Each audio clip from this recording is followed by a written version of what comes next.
చదువుకి తగిన ఉద్యోగం రాక, ఉద్యోగం చేసి సంపాదిస్తున్న డబ్బులు ఏమీ మిగలక, వ్యాపారం చేస్తూ ఎదుగుతూ ఉంటే పన్నుల పేరుతో దోపిడీ, లేకపోతే ఇది రాజకీయ నాయకులు బెదిరింపులు పడలేక, లేదంటే ఇంత సంపాదించుకున్నాక వేధింపులు తట్టుకోలేక దేశం విడిచి విదేశాల్లో బ్రతకడానికి సిద్ధపడిపోతున్న భారతీయుల సంఖ్య క్రమంగా పెరుగుతోంది.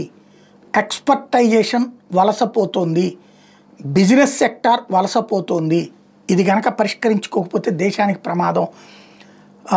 తమ సిటిజన్షిప్ భారతీయ పౌరసత్వాన్ని రద్దు చేసుకున్న వాళ్ళు 2024లో 2,06,000 మంది, 23లో 2,16,000 మంది, 22లో 2,25,000, 21లో 1,63,000 మంది, 2024లోనే 2,06,378 మంది వదిలేసుకున్నారు తమ పౌరసత్వం. అంటే గత 6 ఏళ్లలో మిలియన్కి పైగా నడుస్తుందంటే అర్థం చేసుకోవాలి ఏం జరుగుతుందో.